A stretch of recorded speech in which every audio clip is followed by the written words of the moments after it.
Hey Phantom fans, you're watching Chronicle Chamber. My name is Scott, and if you're keeping up with Defenders of the Earth, you may want to know that there is a tie-in story in the pages of Flash Gordon Quarterly number 3. And today, we're going to talk about it. This tie-in story is called Ming's Final Hours. It was written by Defenders of the Earth series writer Dan DiDio with art by Alex Sanchez, colors by Dan Brown, and letters by Buddy Beaudoin. In this story, we start with Ming the Merciless sitting on his throne. Octan is welcoming in Crotan because Ming has important news. In the background, Ming's forces are sieging Earth as they speak. So this is right at the beginning of the Defenders of the Earth storyline, that flashback that starts the whole series off. But Ming has important news. Crotan comes in and Ming is revealing that he's been poisoned. So some kind of toxin was slipped into the kitchen and it made its way into his body, and now his body is failing him. He doesn't have much time left. And so he sees it, Ming the Merciless, we can see up here in this panel, Ming sees it as a distraction from his final victory. Crotan says, "Hey, let me help you, Father," and brings in a kind of brainwashed Flash Gordon. Here you can see at the bottom, along with their ice soldiers that they used in the Defenders of the Earth cartoon and current storyline. Before we go further, the few things I'd like to note is that the costuming and the coloring is very much in with the style seen in the cartoon. We don't see Ming really in Defenders of the Earth, of course, but it's nice to see him in his full Defenders of the Earth regalia here. If I had to say so, I love Jim Calafiore's art.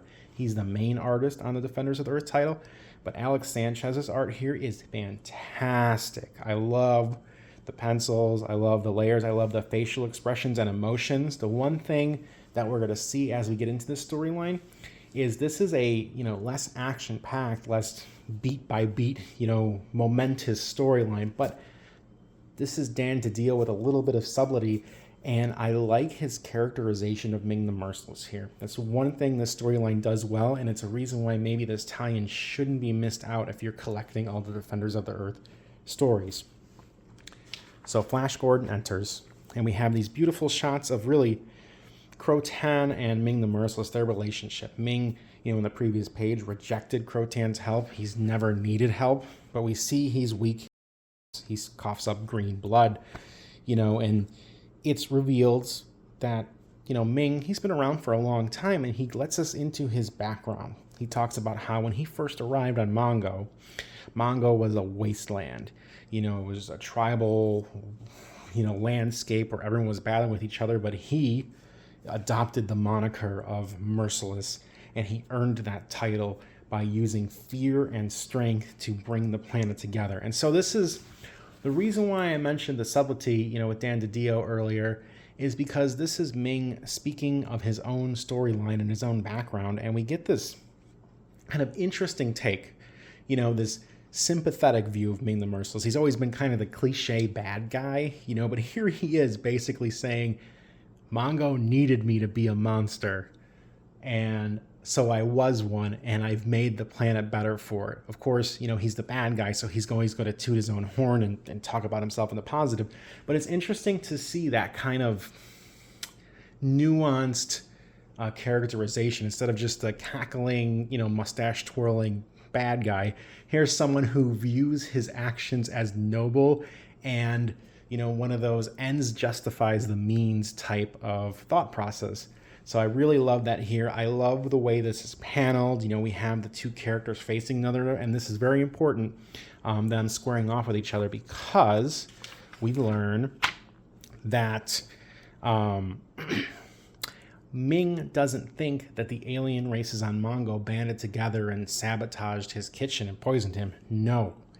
The big twist here is he believes that Crotan did it, that the only person that could get access to that kitchen is Crotan, someone who has been qualified or, given access to enter, someone part of his family. So Ming, in classic Ming fashion, he accuses Crotan and then says, because it's you and you're trying to steal my, lordship, I am going to scale back my forces on Earth. I am going to intentionally lose the battle, and you're going to have to build your own empire. So classic Ming move. He doesn't want anyone else sharing his power. And, he knows the jig is up, or at least that's what it seems right now.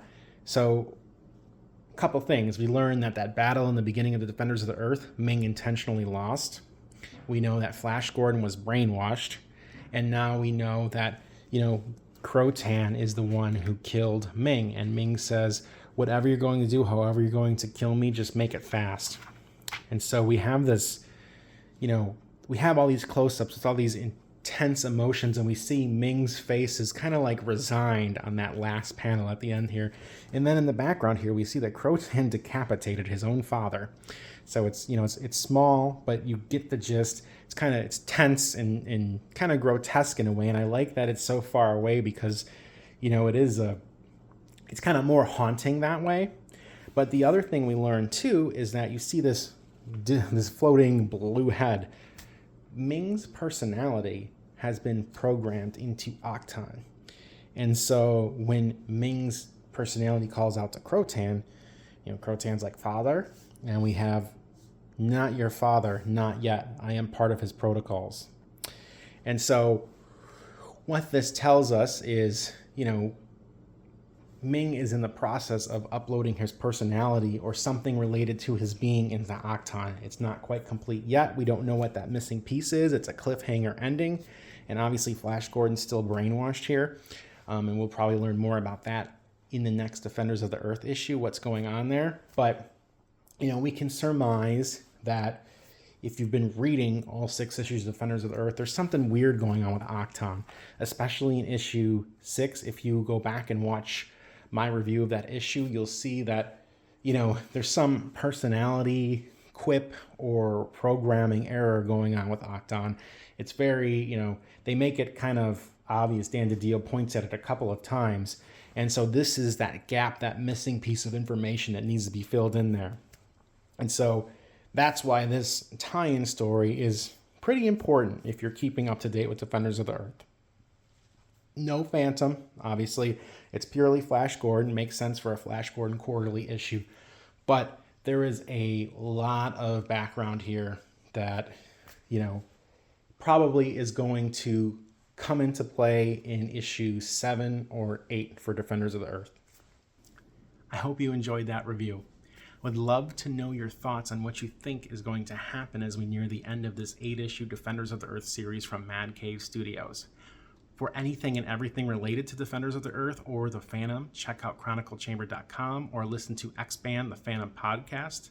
If you want to hear more from me personally, you can visit my site at scottwaldenwrites.com or get in touch with me on Blue Sky at writerscott.bsky.com. Thanks for watching.